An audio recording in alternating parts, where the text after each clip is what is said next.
설교의 황태자라고 불린 스펄전 목사님에 대해서 들어보셨죠? 스펄전 목사님은 영국 런던에 위치한 메트로폴리탄 교회에서 목회를 했는데요. 1866년 당시에 성도가 4366명이었답니다. 그 당시 세계에서 제일 큰 교회였어요. 성도 숫자만으로도 얼마든지 자랑할 수 있겠다 싶죠. 하지만 스펄전 목사님은 설교에서 이렇게 말했습니다. 사랑하는 형제 자매 여러분, 주님을 향해 가슴이 뜨거운 사람 12명만 있다면 이 런던의 삭막하고 고독한 환경을 기쁨이 충만한 곳으로 바꿀 수 있습니다. 그러나 4366명이 있다고 할지라도 전부가 다 미지근한 성도라면 아무것도 할 수가 없을 것입니다. 주님을 향한 열정, 복음을 위한 열정을 가진 사람이 변화를 일으킨다는 것입니다. 그렇지 않습니까? 사실이죠. 성경 전체를 볼 때 바울만큼 복음에 대한 열정이 있는 사람이 있었을까요? 오늘 본문은 복음에 대한 바울의 열정이 얼마나 뜨거웠는지 그것을 분명하게 보여주고 있습니다. 바울이 갈라디아서 3장부터 줄기차게 말하는 한 가지 주제가 있습니다. 뭐냐면 누가 아브라함의 가족인가 하는 거예요. 거짓 선생들의 주장을 반박하면서 이방인이라 할지라도 믿음으로 아브라함의 자손이 된다는 것을 계속해서 강조한 것이죠. 이런 문맥 속에서 바울은 오늘 본문을 통해서 인간적인 호소를 하고 있습니다. 갈라디아 성도들과의 그 인간적 관계에 호소하면서 거짓 가르침에 빠진 그들을 설득하는 것이죠. 우리는 지금 신약 시대를 살아가고 있습니다. 구약의 약속들이 성취되고 완성되는 때를 살아가고 있어요. 아브라함에게 약속하신 그 언약의 축복들을 우리 삶 속에서 부분적으로나마 경험하는 것입니다. 예수님이 이 땅에 오심으로 시작된 하나님의 나라, 예수 그리스도를 믿을 때 내주하시는 그 성령, 하나님의 자녀됨, 우리가 누리게 될 그 유업, 그 모든 것들이 우리가 지금 온전히는 아니지만 부분적으로 누리는 축복들입니다. 이는 우리뿐만 아니라 갈라디아 성도들도 신약 백성으로서 누리는 축복이었어요. 하지만 우리는 그 죄의 세력이 영향을 미치는 이 세상에 발디디며 살아가고 있습니다. 때로는 사탄의 유혹에 넘어가 마귀에게 종노릇하는 경우가 있는 것이죠. 그래서 우리가 주기도문 말씀을 통해서 보았지 않습니까? 시험에 들게 하지 마시옵고 악에서 구원하시옵소서. 이런 우리에게 필요한 것이 하나님께 그 시험에 들지 않도록 기도하는 것, 그리고 깨어서 경성하는 태도입니다. 정신을 바짝 차리고 우리의 원래 신분에 맞게 당당하게 살아가는 것이죠. 하지만 갈라디아 성도들은 이 부분에서 실패했습니다. 여기서 넘어졌던 거예요. 그래서 바울은 개인적으로 호소합니다. 그들과 맺었던 끈끈한 인간관계를 상기시키면서 호소하는 거예요. 특히나 중요한 구절이 바로 12절 말씀인데요. 형제들아, 내가 너희와 같이 되었은즉 너희도 나와 같이 되기를 구하노라. 나와 같이 되라는 것이죠.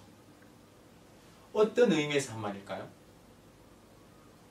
바울은 유대인이었지만 회심한 후에 율법에 더 이상 얽매이지 않았습니다. 그는 태어난 지 8일 만에 할례를 받고 평생을 율법을 지키면서 살아왔지만 은혜의 복음을 알고 난 뒤에는 율법의 종노릇하지 않았어요. 이것을 가리키면서 내가 율법에 있어서 이방인이 된 것처럼 너희도 그렇게 되라 하는 것입니다. 바울은 지금 갈라디아 성도들에게 이렇게 호소하고 있어요.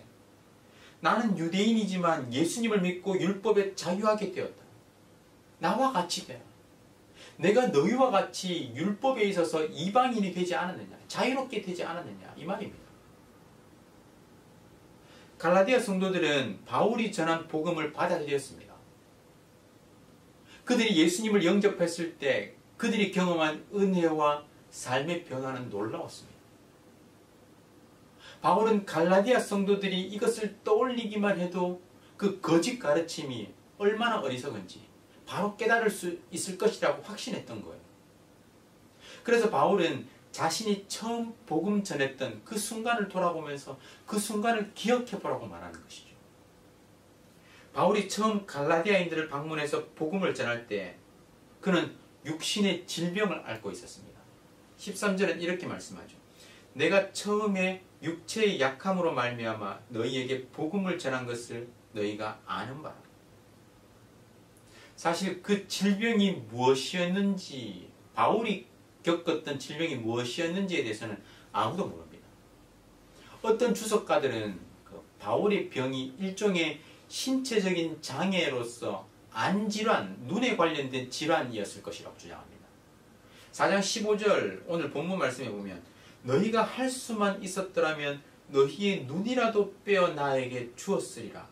이 말씀에 근거한 것이죠. 그리고 또 어떤 사람들은 그 바울이 전도 여행을 다니면서 말라리아에 걸렸을 것이라고 추측하기도 해요. 그리고 또 간질을 앓았을 것이다 라는 주장도 있습니다. 무엇인지는 정확히 알 수 없어요.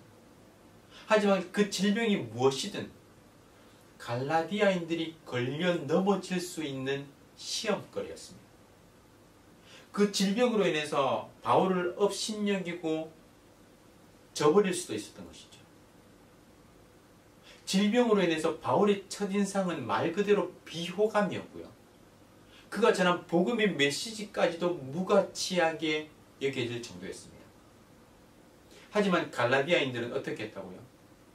바울의 약한 모습을 보고도 업신여기지 않고 오히려 그를 하나님의 천사처럼 심지어 예수님처럼 영접했다라고 나옵니다. 자기 눈이라도 빼어줄 정도로 바울에게 애정을 표현했던 거예요. 바울이 이 이야기를 하는 이유가 무엇입니까? 갈라디아 교인들이 처음 그 복음을 들었을 때는 어떠한 희생도 감수하고 열정적인 그 사랑으로 복음을 받아들였습니다. 그런데 그들은 지금 거짓 선생의 가르침에 혹해서 바울이 전해준 복음의 본질을 잃어버렸습니다. 은혜의 복음을 상실해버린 거예요.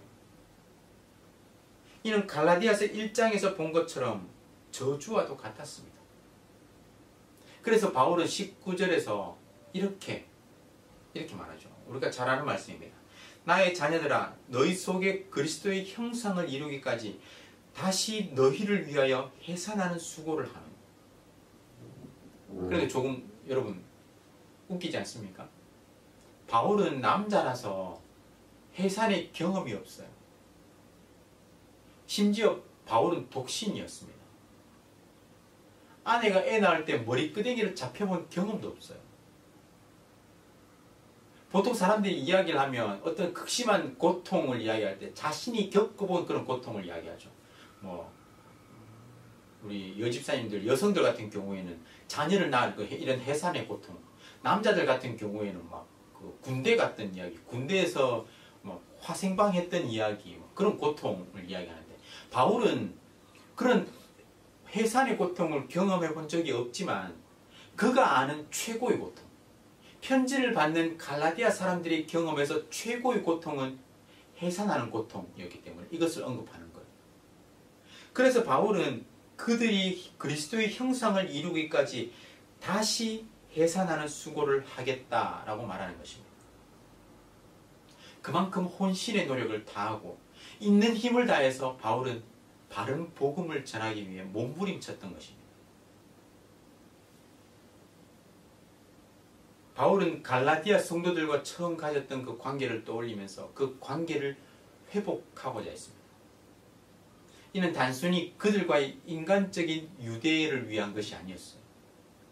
바울 자신에 대한 개인적인 충성심을 얻기 위한 것도 아니었습니다.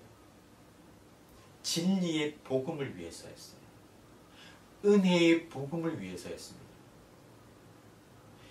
교회의 리더들이 쉽게 빠지는 유혹이 바로 이것입니다. 소그룹 성경 공부나 제자 훈련을 하면서 예수 그리스도의 제자로 훈련시키는 것이 아니라 내 제자로 만드는 것이죠. 목회자뿐만 아닙니다. 앞장서서 일하는 직분자들은 자기 세력을 키우려 하고 또 자기 사람을 만들려 해요. 하지만 바울은 자기 사람을 만들기 위해서가 아니라 자신이 전하는 복음을 위해서 갈라디아 교인들에게 호소했습니다. 참 복음만이 죄인들을 그리스도를 닮은 형상으로 변화시킬 수 있기 때문이었어요. 이를 위해서 바울은 해산하는 수고를 다시 감당하겠다는 의지와 다짐을 보여주었습니다. 저와 여러분 모두 바울과 같은 선한 의지와 선한 영향력을 가질 수 있기를 주님의 이름으로 축원합니다. 참 진리를 향한 열정을 가지고 나의 가족과 또 이웃과 또 주변 사람들에게 선한 영향력을 끼치며 살아가시기를 주님의 이름으로 축원합니다. 그들을 위해 해산하는 수고를 마다하지 않는 그 진리의 증인, 복음에 대한 열정으로 살아가는 저와 여러분 될 수 있기를 주님의 이름으로 축원합니다. 우리 구국 기도문을 읽으며 함께 기도하겠습니다. 마음을 다해서 기도에 동참해 주시기 바랍니다. 다 함께 읽겠습니다. 코로나 사태 속에서도 신실하신 하나님을 더욱 신뢰하게 해 주시옵소서. 이 모든 상황을 믿음으로 버티고 인내하며 회복을 경험케 해 주시옵소서. 코로나 재난으로부터 모든 성도들을 눈동자처럼 지켜 보호해 주시옵소서. 코로나19가 베트남과 대한민국과 세계에서 속히 지나가게 해 주시옵소서. 모든 가족과 함께 마음과 정성을 다해 하나님께 예배드리게 해 주시옵소서. 모든 성도가 경성해서 회개하고 의로운 삶의 열매를 맺게 해 주시옵소서. 교회의 생명사역을 적극 추진할 수 있는 여건을 속히 허락해 주시옵소서. 성도들이 처한 모든 환난과 어려움 가운데 피할 길을 허락해 주시옵소서. 성도들의 생업과 삶의 터전을 지켜주시고 결코 좌절하지 않게 해 주시옵소서.